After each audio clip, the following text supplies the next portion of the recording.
Bem-vindos a mais um Sob Escuta. Hoje entrevistamos Paulo Rangel, candidato à liderança do PSD. Rui Rio também foi convidado. Inicialmente aceitou dar a entrevista, mas mais tarde cancelou, alegando motivos de agenda. Paulo Rangel, bem-vindo à Rádio Observador, aos nossos novos estúdios. Muito obrigado. Nesta campanha interna no PSD, sabe-se que tem o apoio de uma parte muito substancial das estruturas do partido. Tem o apoio, por exemplo, de Vítor Martins, que é líder da Conselhia de Aveiro. Em 2020, quando Vítor Martins concorreu a esse cargo, era diretor operacional de um lar de terceira idade e houve uma carrinha dele que foi usada para transportar idosos em cadeira de rodas para votarem. Espero que Vítor Martins faça o mesmo por si neste sábado. Olha, sinceramente, em primeiro lugar, muito bom dia a todos. Eu queria registrar o facto de estarmos no dia 25 de novembro, que é um dia importante, depois do 25 de abril, é uma data relevante para a liberdade, e, portanto, isso era um ponto que não queria deixar de fazer aqui, logo no início da minha intervenção. Portanto, um dia, aliás, do qual eu me recordo pessoalmente, portanto, um dia importante. E, portanto, sinceramente, aquilo que eu digo é, eu não divido os militantes do PSD em estruturas e não estruturas. Até na maioria dos casos, o que acontece são pessoas que dão o seu apoio a título pessoal. Pronto, e, portanto... Aqui o ponto é quando mobilizam o apoio de outros, nomeadamente de idosos em cadeiras de rodas, a serem transportados em carrinhas do lar de que é diretor operacional. Bom, mas isso, sinceramente, eu não tenho conhecimento desse facto. Nós escrevemos sobre isso. Certo, está bem, mas estou eu a dizer não que conhece. não conheço, não. Até posso ter lido na altura, mas não me recordo desse facto, portanto não sei. Agora, o que digo é, do meu ponto de vista, as eleições são obviamente livres, não é? Internas, porque eu, pelo menos, eu várias vezes presidi assembleias de voto no Porto, por causa de ser presidente da mesa da Assembleia Conselhia, e o que eu vejo é que estão dadas todas as garantias de liberdade das pessoas votarem individualmente e secretamente, e portanto que não há aí nenhum problema. Mas conhece, por exemplo, em 2017, não se lembra de ter visto, nós também filmámos isso e mostramos, o transporte de dezenas de militantes em carrinhas numas eleições internas.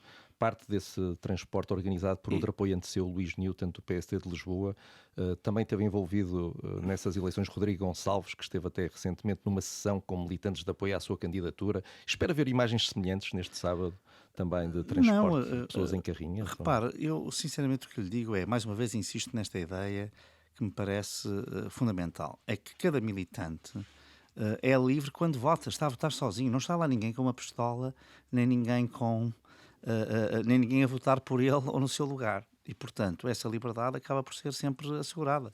Agora, isto não quer dizer que não haja, nos partidos já houve, com certeza, práticas que são condenáveis, não estou a dizer o contrário, e, portanto, não vou pronunciar sobre nenhuma em concreto, mas que são condenáveis. De uma forma mais genérica, o PSD tem ou não um problema de caciquismo? Eu sinceramente não, sabe que a minha experiência mais uma vez é esta, é que parece que há aqui uma confusão entre o que é realmente, o momento do voto é um momento absolutamente individual e portanto ninguém vai votar pressionado. Eu pelo menos as cabines de voto que eu conheci e as assembleias de voto, onde estão os presidentes, onde estão os delegados das várias listas, não permitem que ninguém influencie outro. E, portanto, sob esse ponto de vista, parece-me que, ao fim, essa liberdade está assegurada. Não identifica esse como um dos problemas? Quer dizer, sinceramente, eu mais uma vez digo, e estou absolutamente convicto disto, é que eu não distingo entre militantes livres e não livres. Essa ideia, sinceramente, para mim, não é uma ideia que corresponda à experiência que eu tenho. E, sinceramente, não é uma experiência qualquer. Como eu disse, eu já presidi a várias mesas de voto, com filas e filas de pessoas a chegarem, e nunca vi nenhum ato, pelo contrário, vi todo o cuidado, mesmo quando eram pessoas, por exemplo, com dificuldades de mobilidade. Se a urna se tinha que deslocar porque havia escadas, vinha cá abaixo, vinha com os dois delegados, os trabalhos todos paravam, portanto, tudo sempre foi o que eu vi, mas isso é aquilo que posso Essa é outra das até pela minha práticas que experiência. como muitas sedes do PSD são num primeiro andar ou num segundo. Poderia acontecer isso no caso de haver pessoas, e há pessoas de deslocalizar a facto urna. que até nem é por estarem em cadeira de rodas, quer que lhe diga, é porque têm já bastante idade e portanto têm dificuldade. Muitas vezes faz-se essa faceta, mas sinceramente não parece que isso seja verdadeiramente um fator. Na sua moção tem relevante. uma comissão de ética precisamente para melhorar a qualidade interna, da democracia interna do partido, enfim. Não apenas da democracia interna. Sim, mas da integridade dos candidatos, etc. Porque também tem questões específicas para quem se candidata a cargos, mas na amplitude desta comissão cabe também punir casos que se revelem abusos de caciquismo, de pressão para o voto em eleições internas ou não? Estes casos a acontecerem podem ser avaliados nessa comissão? Repare, o objeto exato do que vai fazer uma comissão de ética com estas características não está definido ainda, mas obviamente que ele está mais orientado para a integridade dos candidatos, não é? Às diferentes funções, mas isto também, com certeza, que poderia ser objeto de... Porque poderia ser eventualmente alargar o objeto. A Comissão de Ética visa criar o quê? Visa criar transparência em todos os processos internos de seleção de candidatos. E, portanto, nós podemos dizer que pode haver aqui uma seleção. Aqui também se pode dizer que pode haver uma seleção interna, portanto pode ser aplicável às seleções internas, porque não? Mas basicamente visa reforçar a confiança, justamente porque por vezes existem estes relatos e, portanto, a confiança dos eleitores e dos cidadãos nos partidos, porque os partidos perderam de facto algum prestígio ao longo destes anos. Deixe-me só aproveitar, aí na questão dos candidatos, há algum ponto em que à partida esteja a haver, por exemplo, arguido num processo por corrupção, arguido... Eu não vou, sinceramente, é evidente que nós temos de ter em conta um conjunto de critérios, vamos ter que ter em conta um conjunto de critérios e com certeza que esses critérios têm a ver com eu diria, o perfil de integridade na vida pública serão todos considerados, não é? Mas neste momento, como lhe digo, isso faz parte de uma reforma que tem que ser debatida e que visa essencialmente o seguinte: é a partir do momento em que se tenha estruturado uma comissão de ética, ela seja para os cidadãos, em geral, uma garantia acrescida de que os processos internos decorrem com transparência e decorrem segundo regras de ética. Portanto, criar outra vez uma relação de confiança nos partidos e não de desconfiança. Eu digo isto porque foi muito criticado o seu adversário por ter alguns candidatos arguidos, nomeadamente até em práticas parlamentares, de falsas presenças, etc. E foi criticado porque precisamente só a condenação é que era válida em alguns momentos, noutros que ser arguído em determinados processos. Tem alguma bitola aí para os seus candidatos? Como lhe digo, não tenho essa lista, digamos, de objetos. objetos. É ser arguído, é ser condenado, é transitar em julgado? Pois, isso não está devidamente... Isso é o que a própria Comissão de Ética tem de fazer. Sabe que eu sou o responsável pela Comissão de Ética do PPE.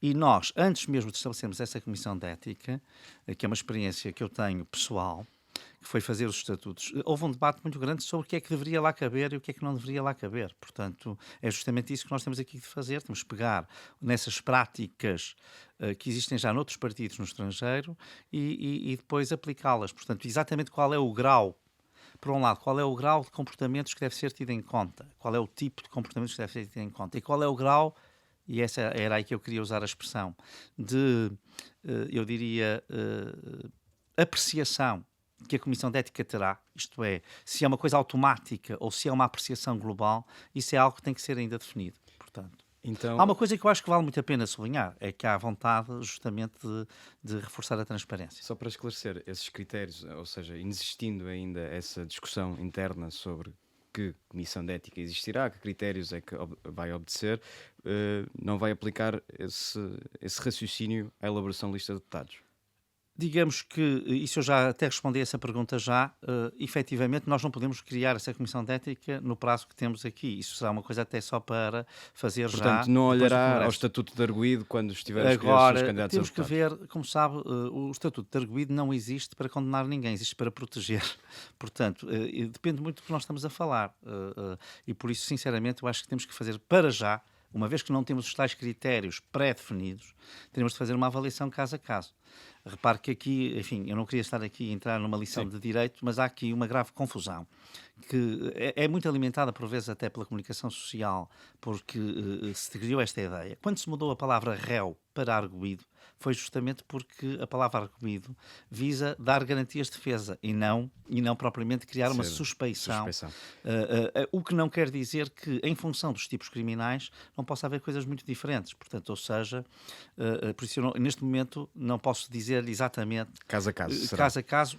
É por isso que eu acho que isso tem que ser discutido previamente, por quem faça os estatutos, a comissão que esteja responsável pelos estatutos da Comissão de Ética, porque eu já vi este processo ocorrer noutros partidos, neste caso num partido, digamos, numa federação de partidos internacional, e é um processo que exige um critério muito, muito apurado, até porque aí, enfim, era mais difícil, porque estavam diferentes países tínhamos que harmonizar as práticas de muito mais de 27 países. Muito bem. Olhamos para a sua moção, e é um tema relativamente relacionado com o que estamos a discutir. Na sua moção promete criar uma agência anticorrupção altamente especializada e com poderes efetivos de investigação, persecução criminal e sensibilização.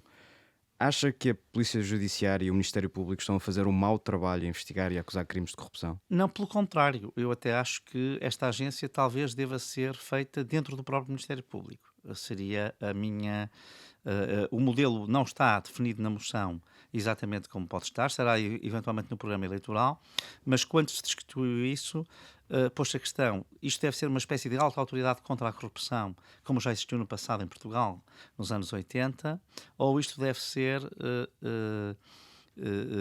no fundo, uma especialização dentro do Ministério Público, criando uma agência especificamente voltada para isso, que no fundo já existem estruturas dessas, mas com uma motivação isso não e uma capacidade. Competências à PJ e ao Ministério Público? Não, portanto, nunca se fará nenhuma estrutura paralela. Isso não, repara, isso nem sequer é uma questão constitucional que está pré-definida. Os poderes de investigação não cabem a nenhuma agência nova, não é? Claro que podia criar uma nova polícia com poderes de investigação criminal, mas não é isso que se pretende.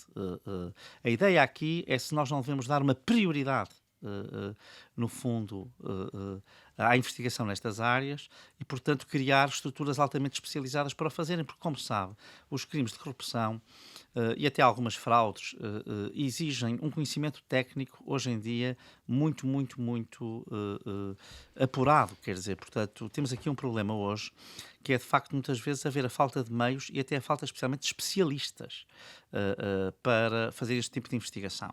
É uma das queixas recorrentes do Ministério Público e da própria Polícia Judiciária. Sim, são duas coisas diferentes, não é? Já existem até organismos especializados dentro do Ministério Público. Falta, por exemplo, a assessoria técnica, tem que recorrer à autoridade tributária. Ora bem, portanto, a ideia de uma agência pode ser justamente a ideia de ter reunir esse conjunto de competências e esse conjunto de requisitos numa entidade que esteja verdadeiramente profissionalizada e orientada para isso. Isto é, dar esses meios, porque, como sabe, a prova do crime de corrupção é sempre uma prova difícil, que existe, de facto, um conjunto de, eu diria, recursos e até de habilitações de quem está a fazer a investigação ou de assessoria técnica que muitas vezes não são suscetíveis de ser reunidos tal como agora está organizada a investigação criminal. Certo. Portanto, é basicamente para aí que estamos orientados. Na sua moção defende que os funcionários públicos devem beneficiar de prémios, não apenas em função dos resultados alcançados, mas também das poupanças que o Estado consiga obter. O que é que quer dizer exatamente com isto? De que resultados é que está a falar? Como é que os mede? Como é que isto vai ser feito? Repare, como sabe, na moção de estratégia, mais do que até no programa eleitoral, o que está em causa é a definição, digamos, de linhas gerais orientadoras. Mas também não me parece que isso seja assim de uma compreensão tão difícil, que não se perceba logo o que está em causa. No caso dos resultados, é obviamente aquilo que já existe hoje, que é a avaliação do desempenho, não é? Portanto, isso não tem nenhuma novidade. O que aqui tem novidade é o seguinte: se nós conseguirmos organizar processos no contexto da reforma da administração pública e, essencialmente, em contextos de simplificação e desburocratização, que levem a poupanças significativas, a poupanças sensíveis em certos departamentos do Estado, a medição dessa poupança deveria traduzir traduzir-se num benefício remuneratório, num prémio para os funcionários desse departamento que estão justamente a trabalhar e a cooperar para conseguir essas poupanças. A ideia é criar aqui um incentivo a que haja uma otimização dos recursos públicos e, portanto, que naqueles departamentos em que se consigam poupanças orçamentais significativas, essas poupanças possam ter uma expressão nessa mobilização que os funcionários fizeram para serem mais eficientes, para serem mais eficazes e, portanto, para conseguirem uma gestão do dinheiro público que é mais, eu diria, mais exigente e, portanto, que acaba por originar poupanças ao Estado. Mas aqueles funcionários públicos cuja função, pela sua própria natureza, não permite fazer poupanças, não receberão, obviamente, esse prémio. Repare, o que nós temos que fazer aqui é o seguinte, haverá naturalmente critérios gerais para se fazer uma diferenciação deste tipo, como é evidente. Mas o que acontece é que nós temos que reduzir a despesa pública sem reduzirmos nem piorarmos os serviços públicos. Não, o que nós temos hoje... Só estou a perguntar. Vai haver prémios que são para uns funcionários públicos e que outros nunca poderão receber. Isso não tenho a certeza natureza, se é assim. Ou não? Não tenho a certeza se é assim. A realidade da administração pública é tão vasta, quer dizer, para lhe responder com toda a sinceridade, não posso dizer que há áreas nas quais não possa haver poupanças. Provavelmente haverá umas nas quais já não pode haver, porque já são extremamente eficientes. Haverá outras nas quais pode haver, porque não são eficientes. Mas também temos as avaliações de desempenho e, portanto, também por aí pode haver algum prémio, porque se realmente eles já são altamente eficientes ao ponto de não se poder fazer nenhuma poupança, é porque, evidentemente, estão a ter um desempenho que é um desempenho positivo e, portanto, pela avaliação de desempenho também terão alguma remuneração. Nós temos que criar incentivos, não é? Portanto, ou seja, temos que criar incentivos para que a produtividade e o empenho dos funcionários públicos numa reforma da administração pública que leva à simplificação, à desburocratização e até a uma maior produtividade, isto é, a que haja ganhos em termos de poupanças naquilo que é o esforço orçamental, seja de alguma maneira remunerado, portanto, porque as pessoas percebam que estão a colar para um esforço que é um esforço que também tem para elas uma vantagem. Portanto, não vejo aqui, sinceramente, nada de muito especial que não mereça até ser aplaudido, sinceramente. Uma outra promessa é de um ajustamento de salários dos professores. Já tem uma ideia de em quanto é que pretende aumentar? Não, evidentemente que há aqui uma ideia que é esta, que é fundamental, que é a compreensão de qual é o lugar dos professores na escola. Repara, nós vamos ter aqui um problema muito grave, vamos ter uma falha de professores na ordem dos milhares, ou até das dezenas de milhares, pode ser, muito proximamente, com a questão da idade e das necessidades que o país tem, embora nós saibamos que estamos em recessão demográfica e, portanto, apesar de tudo, precisamos no futuro de menos professores que os que precisamos hoje, mas mesmo assim nós não temos uma taxa de substituição a nível da idade, especialmente em função da idade, que não estamos a atrair novos professores mais jovens. Temos essa questão, do meu ponto de vista, muito preocupante num setor que para mim é decisivo e que, aliás, tem um grande destaque na moção de estratégia, mas também no meu discurso, que é o setor pré-escolar entre os 13 e os 5 anos. E, portanto, obviamente que aquilo que eu queria dizer é, nós temos que colocar também no centro das políticas educativas a figura, o eixo do professor. O que eu acho é que muitas vezes se repete, e isto eu já digo, se quer que lhe diga, há 15 ou 20 anos, e até escrevo sobre isso, se repete muitas vezes. Uma coisa que é óbvia é que, obviamente, naturalmente, evidentemente, o sistema de ensino existe para servir os alunos, mas a figura central do sistema educativo é o professor, e às vezes esquece-se disso. E porquê? Porque ele é a única figura que se mantém na escola. Os alunos vão passando. Quando mudam de ciclo e mudam de escola, os professores ficam. E, portanto, eles são responsáveis por aquilo que é também uma função da escola, que não é apenas dotar os alunos de capacidades para depois exercerem uma profissão ou prosseguirem os seus estudos, é também garantir a transmissão intergeracional do saber, isto é, garantir que as sociedades passam o seu saber para as gerações seguintes. Portanto, há aqui também a função objetiva. Mas não tem um número, um valor, uma porcentagem? Não tem um valor, nesta altura, numa moção de estratégia de um partido nunca tem um valor. E diga-me uma coisa, prémios, aumentos salariais, não tem nenhuma má notícia para a função pública? São só boas notícias? Não, para a função pública, evidentemente que nós, aquilo que dizemos, olha, eu tenho feito esta crítica recorrente, que é de ter havido um aumento significativo do número de funcionários públicos. Nós, nos últimos 5 anos, deixe-me explicar, nos últimos 5 anos aumentamos 60 mil números de funcionários públicos, é 10% do total de funcionários públicos que temos, portanto, houve um aumento de 10%. E continuamos com faltas, seja no setor da saúde, seja no setor da educação. Estamos aqui a falar dos professores. Neste momento há 20 mil alunos em Portugal, estamos em dezembro praticamente, que estão sem aulas. E, portanto, e sem aulas de português e matemática, até são as cadeiras ou as disciplinas mais afetadas. Quer aumentar num sítios e diminuir noutros. Não, nós temos que fazer. E o que acontece é o seguinte: nós não podemos aumentar a massa dos funcionários públicos num número muito grande, porque não existe sustentabilidade orçamental para isso. Claro. Portanto, o que isso significará que todos como é que vai fazer isso? E portanto, nós o que temos agora é que temos que reequacionar, como é evidente, temos que reequacionar a afetação dos funcionários públicos às várias áreas. Haverá áreas em que há faltas, haverá áreas em que não há. E em que há até excedentes, e portanto temos que fazer essa não será este o caso, reforma. não é? Não irá buscar algures à função pública um médico. Não, um médico Portanto, não vai e um enfermeiro também não vai. Alguém terá que sair da função pública, não é? Bom, sinceramente, neste momento, como vê aí, não é essa mas, por exemplo, há muitos funcionários... não queira dar mais notícias à função pública. Não se trata de dar mais notícias, Miguel Pinheiro, não se trata de dar mais notícias, trata-se de dizer que também há muita possibilidade de reconversão e requalificação de funcionários públicos de uns serviços para os outros. Isso é algo que nós temos que ter aqui em atenção. Portanto, é uma reforma sem dor, é isso? Não é uma reforma sem dor, claro que há reformas com dor.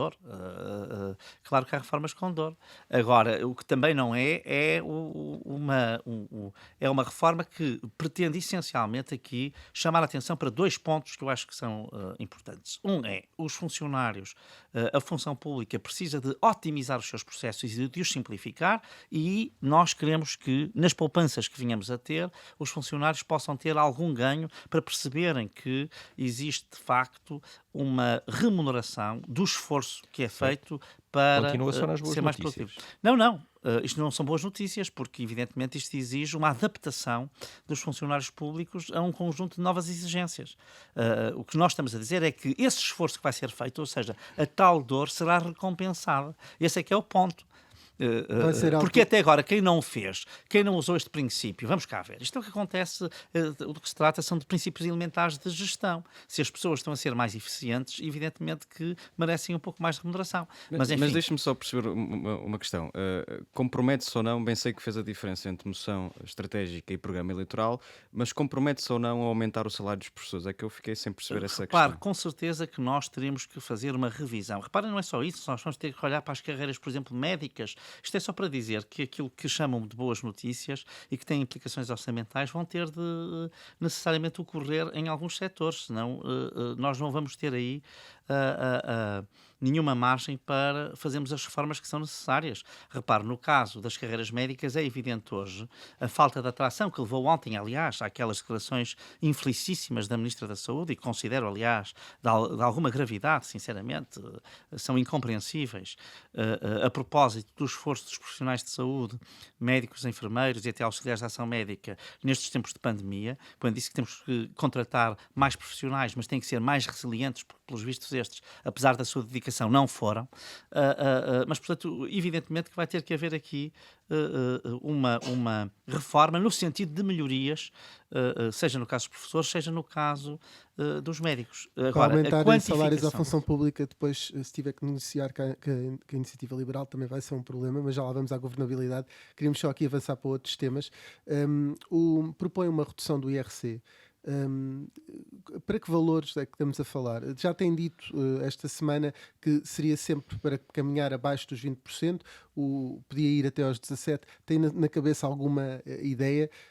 E já agora aproveito para juntar esta pergunta, que é como é que vai acomodar isto e como é que vai pagar isto em termos orçamentais? Não, repare, vamos cá ver que aqui há no que toca à questão da reforma fiscal, nós não podemos fazer o choque fiscal que gostaríamos. O país precisa de crescer, precisa de criar riqueza, precisa de... Este julgo eu, até é o grande leitmotiv, se quiser, daquela que tem sido a minha visão para o PSD. O PSD deve se apresentar como uma alternativa e como uma alternativa capaz de criar riqueza.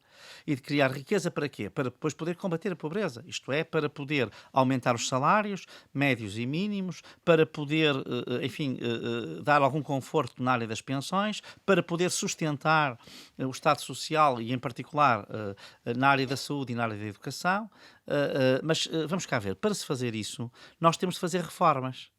E a primeira reforma não pode ser um choque fiscal, como precisaríamos, porque esse teria um impacto imediato nesse crescimento. Mas temos de, dado que temos limitações orçamentais, que temos de fazer, nós temos de descer gradualmente a taxa de IRC. Isso é fundamental para dar um incentivo às empresas. E, ao contrário do que parece, isso não significa menos receita. Pode significar mais receita. Como sabe, na área fiscal estamos cheios de experiências internacionais em que, baixando moderadamente algumas taxas, os Estados encaixaram mais receita do que quando tinham as taxas mais altas. Isto é um clássico dos manuais de finanças públicas. Agora, deixe-me só dizer o seguinte. Como sabe, chegou a haver um acordo, aliás, em que estava também envolvido o PS, que foi rompido por António Costa, ainda líder da oposição, que apontava para uma taxa de 17%. E, portanto, para uma descida gradual do IRC, era gradual, justamente por causa da questão de nós não podemos ter um choque fiscal, e até era feito em condições orçamentais bem mais difíceis do que as que temos hoje, e, portanto, ou que na altura, enfim, dos que temos hoje não, mas do que as que tivemos entre 2016 e 2020, mas, verdadeiramente, vínhamos até aos 17%. Nessa altura, os 17% ainda era uma taxa bastante alta por comparação internacional. Mas hoje nós temos aqui uma grande novidade. Qual é? É que há um acordo global, internacional, para ter a taxação sobre as empresas, a tributação sobre as empresas, num mínimo de 15%. E, portanto, quanto mais nós nos aproximarmos desse mínimo, mais competitivos somos. Vamos ter a certeza de que não vamos ter competidores que vão estar abaixo dos 15%. E, portanto, isto, sob esse ponto de vista... A meta é essa, o horizonte é esse, mas gradualmente. Gradualmente, e, portanto, eu não sei como é que nós vamos, exatamente neste momento, não temos isto desenhado nem quantificado, qual será a graduação da descida até chegarmos abaixo dos 20% em primeiro lugar e depois aproximarmos da meta dos 15%, que não quer dizer que tenha a ser 15%. Só estou a dizer que melhorou muito a possibilidade de nós sermos competitivos. Admite até negociar essa meta com o PS, provavelmente. Não necessariamente. Eu acho que para se fazerem reformas haverá algumas que são de outro tipo e podem precisar de entendimentos muito alargados. Uma reforma deste tipo não precisa de nenhuma maioria qualificada. E, portanto, evidentemente que se houver outros partidos que se queiram associar são sempre bem-vindos, mas se eles não quiserem associar-se, não é por isso que a reforma se vai deixar de fazer. António Costa, e estamos aqui no domínio das finanças públicas, António Costa teve um Mário Centeno, agora tem um João Leão, o Centeno do Rui Rio é Joaquim Miranda Sarmento. Quem é que é o seu Centeno? Repare, sinceramente, a última coisa que eu iria fazer aqui, e até noutra fase, é fazer uma dança de nomes, não é? Portanto, claro, isso não faz sentido, mas faltam 2 meses para provavelmente ter que formar governo se ganhar 2 eleições. Repare, eu nunca vi ninguém, é muito raro, mesmo no caso de António Costa, ele não anunciou o seu Ministro das Finanças antes das eleições que eu saiba. Rui Rio anunciou mais ou menos. Também não me parece que tenha anunciado, mas enfim, mas se tiver anunciado, isso não é problema nenhum. Não temos todos que atuar da mesma maneira. Há uma coisa que eu lhe garanto, ninguém deve anunciar um governo antes de eleições e antes de ser chamado a formá-lo. Isso acho que é um princípio elementar e, portanto, da minha parte não espero isso, não é? Mas neste momento no seu programa tem alguma pessoa mais direcionada para essa área das finanças? Não, bom, identifica? Eu julgo que até isso é uma coisa tão evidente que nem sei porque é que se está... neste momento tem o Fernando Alexandre, que está com o programa económico, mas olha, tem também a colaborar diretamente com ele o João Moreira Rato e muitos outros. Esses nomes já foram divulgados, mas há bastantes outros. E pode sempre repescar Joaquim Miranda Sarmento. E, portanto, Joaquim Miranda Sarmento é uma pessoa que admiro, com certeza. Pode ser o seu Centeno, já foi o de Rio, mas pode ser o seu também. Mas vamos não avançar. Vale a pena, eu não compreendo muito esse interesse, essa vertigem pelos nomes que de vez em quando aparece na comunicação social. Mostra se há preparação e credibilidade. Uma das críticas que lhe têm sido feitas é de não estar preparado para ser primeiro-ministro. Não, eu só vi essa crítica vinda do meu adversário. Até agora ainda não vi de mais ninguém. Os britânicos têm governo de sombra, não é? Não é assim uma coisa tão disparatada. Não, mas um governo de sombra não significa... Os governos de sombra que existem, normalmente depois não são os governos efetivos. Não, eventualmente. Não é eventualmente, é verdade. Por isso é que eu lhe perguntei se tinha um sombra. Portanto, é isso que eu digo. É Fernando Alexandre, seu ministro. Não, o que eu quero dizer, desculpe, ter uma equipa na área das finanças e economia, nós temos uma equipa muito forte. e altamente credibilizada. Agora, isso, daí a nomear um Ministro das Finanças é um passo talvez demasiado ousado para se dar a esse propósito. Falemos então de passos ousados. Se vencer as legislativas, mas não conseguir formar maioria com a IL e o CDS, e por isso precisar naturalmente do PS para aprovar o seu orçamento, faz o quê exatamente? Negocia com os socialistas? Repara, o que lhe digo é o seguinte: neste momento temos as eleições internas do PSD já daqui a 2 dias, no dia 27, e o meu foco é, se vencer essas eleições, o PSD vai se apresentar aos eleitores Com uma vocação maioritária, nós sabemos. eu sei, portanto, vai se apresentar aos eleitores para ganhar as eleições. E para ganhar as eleições, procurando uma maioria estável. E essa maioria estável, de preferência, passaria por uma maioria absoluta. É uma questão preferencial, não é como muitos dizem, uma obsessão, não é? Isso depende do eleitorado. O eleitorado é soberano para cada um por si, mais uma vez, com voto livre individual. Portanto, nós não podemos saber qual é o resultado final, a não ser depois dos votos estarem devidamente depositados nas urnas e das urnas abertas. E, portanto, depois disso, evidentemente que a nossa candidatura visa uma maioria para o PSD, uma maioria estável que lhe permita governar. E, portanto, eu vou focar-me nisso. E, portanto, não vou fazer tabuleiro de xadrez, não vou fazer jogos de xadrez, não vou entrar na aritmética que muitos querem entrar, porque a minha intenção é ganhar as eleições, não é traçar os cenários. Que é uma questão importante quando os portugueses forem desafiados a escolher entre si e António Costa, perceber que condições é que oferece de governabilidade. Se nos diz que a sua preferência é a maioria absoluta, a sua segunda opção será um governo estável à direita, com CDS e IL, se isso falhar, o que é que dirá aos portugueses? O que é que fará? Não, o que eu disse já respondi essa pergunta. Nós podemos também governar com um governo minoritário, que nesse caso terá que fazer, terá que garantir que as suas leis vão passando. Isso pressupõe portanto, uma negociação com o PS, na medida em que não espera repara, naturalmente que o PS passe cheques em branco.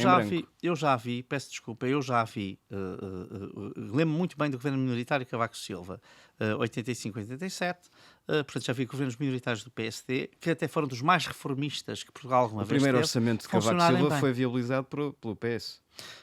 Portanto, estou a dizer depois de horas e horas de negociações, como aliás os jornais contam da época. Na altura tinha o PRD, não é? Portanto, mas o PS foi... aliás, Cavaco Silva queixou-se de ter sido impossibilitado na altura de impor as reformas que queria, precisamente por causa da oposição. A verdade é que fez imensas reformas, mesmo assim lançou imensas, e depois ganhou com maioria absoluta a seguir em 87. Portanto, é o seu plano. Portanto, não se trata de uma questão de plano, porque nós temos que... O respeito até pelos resultados eleitorais que venham a surgir faz com que não se deva, neste momento, estar a orientar, a planificar nesse sentido. Mas deixa-me só insistir neste ponto. O que eu digo, eu insisto no meu ponto, e o meu ponto é claro. Terá de negociar naturalmente com o PS. Não espera que o PS dê um cheque em branco ao PSD. Há uma coisa que eu lhe vou dizer. Eu até hoje... Não sei porque é que não fazem, até hoje nunca vi o PS a dar apoio ao PSD em nenhum governo minoritário. Não vi nessa altura, não vi verdadeiramente em 2011, não vi em 2015 em que as questões se puseram.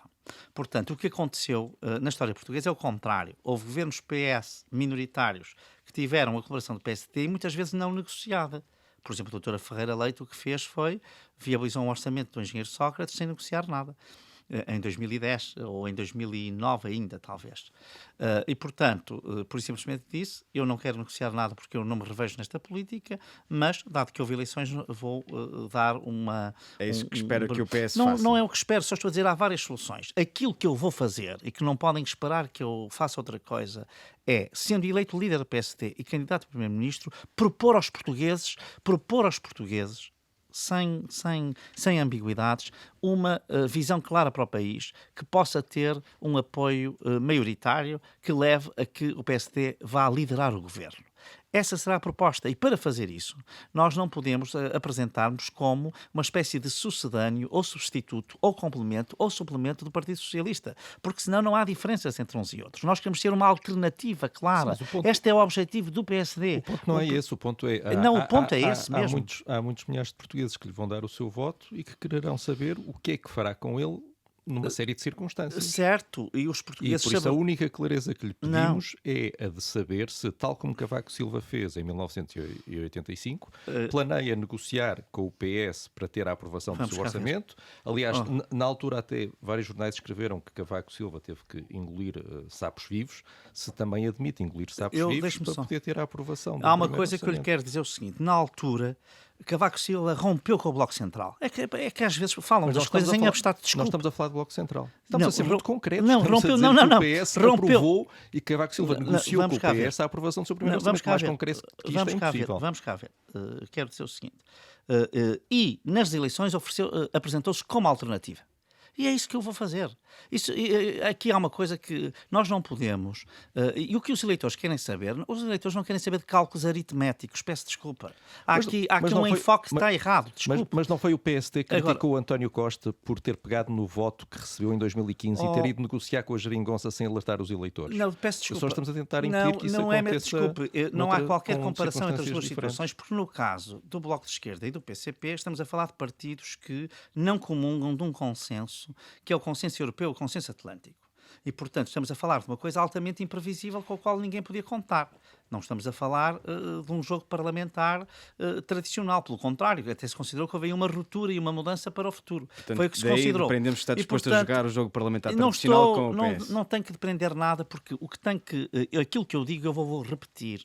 E vou repetir com toda a serenidade e com toda a calma, que é o seguinte: o PSD quer ser uma alternativa clara, uma alternativa para a criação de riqueza com o objetivo de depois reduzir e combater a pobreza. Porque nós não podemos sustentar o Estado Social, não podemos aumentar os salários mínimos e médios, não podemos aumentar as pensões, não podemos criar melhores condições de vida, não podemos criar um elevador social se não criarmos riqueza. E é esta alternativa que se vai apresentar aos portugueses. E ela vai se apresentar como diferenciadora do PS e da sua política dos últimos 6 anos. É isso que acontece. E António Costa é o rosto dessa política destes 6 anos. E, portanto, é esta alternativa que tem de estar aqui verdadeiramente oferecida. E o que os eleitores querem saber neste momento, como eu digo, não são esses cálculos aritméticos ou o tabuleiro de xadrez ou o jogo de xadrez. O que os portugueses querem saber são quais são as soluções que cada partido tem para resolver esta situação de estagnação, de declínio em que o país se encontra. É para isso que nós estamos aqui. Só para finalizar este tema, já andamos à volta dele e não vai sair propriamente daí, mas da sua moção o que lemos é se for necessário o PS viabilizar um orçamento do PSD ou até o contrário, não há nada na moção que exclua isso. Se ler com atenção vê que há, mas... exclui um bloco central, que é precisamente mas não exclui e também o resto. diz que o PSD não será nem a muleta, nem não será um apoio de recurso do PS, não é? De recurso, mas pode ser um apoio... Não, desculpe, portanto, é muito claro, a minha posição é muito clara, é apresentar-me aos eleitores como uma alternativa. E para nós sermos alternativa, nós não podemos ser um substituto do PS, não podemos ir fazer a política que o PS fez. E, portanto, nós temos de aparecer, quer ao eleitorado, quer depois ganhando as eleições, com um projeto diferente que o eleitorado verdadeiramente validou. E essa é que é a questão, para mim, que é fundamental. A última alternativa que houve ao Dr. Rui Rio, o último candidato adversário que teve mais forte, aquele que foi mais longe à segunda volta com ele, Luís Montenegro, tinha uma ala e uma defesa muito clara, que é depois de 2015 acabou o PSD nos próximos tempos viabilizar qualquer governo minoritário do PS. Não é essa a posição que tem, a sua é muito mais aberta. Desculpe, não é verdade isso. Então a sua posição é essa? Se ler a moção com atenção, verá, tem que ler mesmo com atenção, verá que o que lá está não é isso. Mas, enfim... Mas temo-lo aqui. Se o PS depender do voto do PSD... Não vou pôr esse cenário, porque para mim o PS... Eu não vou pôr o cenário do PS ganhar. Se eu quero que o PSD ganhe, eu não vou fazer esse cenário. Eu compreendo o interesse. Votarão em si e depois logo se verá. Não é? Não, repare, as pessoas sabem que votam para um projeto diferente e para uma alternativa diferente. E, portanto, ou nós acreditamos numa alternativa ou não acreditamos numa alternativa. Ou acreditamos que vamos ganhar e que podemos ganhar ou não acreditamos. Nós só vamos pôr os cenários de que não vamos ganhar e começar a falar sobre eles se acharmos que realmente não temos uma posição que possa suscitar a confiança dos portugueses. Eu não percebo, sinceramente, qual é a dificuldade que esta posição pode... Quais são as dificuldades que a compreensão desta posição oposição, perante alguém que se quer apresentar como uma alternativa credível para a criação de riqueza, para o combate à pobreza, que faça uma política alternativa e bem diferente, muito diversa daquela que fez António Costa, não compreendo precisamente. O que diz na moção é que há 3 partidos com quem tem linhas vermelhas: Bloco de Esquerda, Chega e PCP. E quanto aos outros, o que diz chama objetivo menor a qualquer viabilização do governo PS. Mas não há lá nada que, se um dia tiver que viabilizar o governo PS, que seja contraditório com o que diz na moção. Não vale a pena, Rui Pedro Antunes, eu não vou sair desta ideia. O PSD é uma alternativa e não vou contribuir para esse jogo que é tentativa de dizer que é Vamos avançar, então. Que nós vivemos todos numa espécie de maionese em que são todos iguais. Que é isso que está por trás dessas perguntas. Não é nada disso que está por trás das perguntas. Portanto, existe uma clara diversidade de projeto. Se eu for o líder do PSD e se for candidato a primeiro-ministro, o nosso projeto é diferente do PS. Não é igual ao PS. Não é para viabilizar as políticas do PS. É para fazer políticas alternativas. E este é um ponto sobre o qual eu não vou abdicar em caso nenhum. Porque nós vamos apresentar-nos como alternativa à estagnação do Partido Socialista. Este é um ponto fundamental. E, portanto, eu não vou dar um único argumento para que possam dizer que nós, ao fim, vamos ter uma governação parecida ou igual à do Partido Socialista. E se vencer as diretas e eventualmente perder as legislativas, demite-se da liderança do PSD? Repare, sinceramente, neste momento também não vou entrar nesses cenários. Quer dizer, Rui Rio já disse que o fará. Pronto, mas o Dr. Rui Rio é líder há 4 anos, fará o que o Dr. Rui Rio até disse várias coisas, portanto, ele é responsável pelas suas próprias afirmações. Eu, no que digo a meu respeito, é o seguinte, e já disse, eu, se for eleito líder do PSD, sou candidato a primeiro-ministro para ganhar as eleições. E depois, respeitarei os resultados que existirem e, naturalmente, farei as leituras que tenho que fazer. Respeitará os resultados que não tem outra hipótese, não é? Portanto, qualquer pessoa que seja um democrata, havendo resultados eleitorais, tem de os respeitar, uma vez que eles são livres e justos. Precisamente, como estou a presumir que não esteja apenas a enunciar um lugar comum, o que é que isso quer dizer? Que se demite ou não? Não quer dizer. Porque, quer dizer que fará. Desculpe. Está a tentar retirar da... Não estou a tentar retirar. Não, mas não era isso que eu ia dizer. Está a tentar substituir na liderança do partido a 1 mês das eleições Rui Rio. Não é 1 mês, desculpa, é 2. A 2 meses. E não é só 2 meses, desculpa, Miguel Pinheiro, que isto é importante dizer. É no calendário regular das eleições do partido. Certo. É que dito assim parece até que alguém fez alguma coisa de extraordinário. Não estou por isso em causa, mas com o argumento de que consigo o partido vai vencer. E aqui o ponto é, se consigo o partido não vencer, se assume alguma responsabilidade e a responsabilidade máxima de sair. Pode dizer-nos que fica, não tem nenhum problema, nós só queremos saber. Eu não vou, o que eu vou dizer é o seguinte, eu vou assumir as responsabilidades que tiver de assumir. Aliás, sempre assumi as responsabilidades, ao contrário de outros, que procuram enxutar as responsabilidades pelos resultados eleitorais que vão atingir. Quando diz que Rui Rio disse que saía porque tem 4 anos, é porque, como tem menos tempo, é mais fácil ou é mais legítimo ficar-se perder? Não, ouça, nós temos de... A primeira coisa é, sendo eleito líder do partido, preparar a alternativa, apresentá-la, os prazos são exigentes e, portanto, é apresentá-la e apresentamos aos portugueses com essa visão clara. E depois, com o sufrágio dos portugueses, nós leremos os resultados. Há uma coisa que é certa, eu nunca deixarei de assumir as minhas responsabilidades. É diferente se tiver 25%, ou 35%, ou 32%, ou 30%, é isso que está a dizer? Bom, claro que o que eu digo é, eu nunca deixarei de assumir as minhas responsabilidades, porque eu, ao contrário de outros, não enjeito responsabilidades. Portanto, nunca fiz isso na minha vida e não é agora que já vou fazer. Já é a segunda vez que diz isso, mas quando é confrontado com o facto de ter tido o pior resultado eleitoral da história do PSD, precisamente o que faz é responsabilizar Rui Rio e o protagonismo que Rui Rio teve na crise dos professores. Que responsabilidade é que assume nesse mau resultado? Peço desculpa, tenho que ir, se recuar a 2019, primeiro, enfim, parece-me um bocadinho espúrio, estamos a falar disso aqui, mas uma vez que é um tema recorrente, também não custa nada a falar sobre ele. Mas vamos cá ver, em 2019, se vir o meu discurso, é um discurso de assunção da responsabilidade. Depois é que há quem enxota as suas responsabilidades. Eu não posso ter um líder que acha que, quando as autárquicas lhe correm bem, ele é o responsável pelo, enfim, chamado êxito nas autárquicas e depois nas europeias não tem isso. Agora, há uma coisa que é evidente, que é se vir o resultado de todas as sondagens no final de abril, ou meados e final de abril de 2019, e vir logo na semana seguinte, depois da crise dos professores, há uma baixa significativa de 10, 12 pontos. Há uma ameaça do Primeiro-Ministro de se demitir, há uma mudança de sentido de voto do PSD, e a campanha fica completamente, durante 20 dias, refém desse tema que foi a crise dos professores. E isso, claro, que teve um efeito no resultado final. Não tenho dúvidas sobre isso. Muito é bem. apenas isso que eu digo. E repare, a mim nunca me ouviu falar disso, nem sequer enjeitar a minha responsabilidade. Porque, de resto, eu fui escolhido por alguém que também tem... O que eu não aceito é que outros digam que não tiveram responsabilidade nenhuma, que é uma coisa totalmente diferente. Foi isso que eu disse. Vamos falar da lista de deputados, de candidatos a deputados, que começará a ser trabalhada em breve. Rui Rio já fez saber que vai conduzir o processo, aconteça o que acontecer. Pelos estatutos do partido, as distritais terão necessariamente de negociar com a atual Comissão Política Nacional. Vai aceitar essas listas? Vai reiniciar o processo? Como é que vai articular exatamente essa questão? Vencendo as eleições, haverá eleições no dia 27. O líder eleito tem uma legitimidade política particular. Entre as eleições e o Congresso há um período de transição. Não é um período é um período em que a Comissão Política Nacional está, obviamente, já numa situação, está a preparar o processo de transição.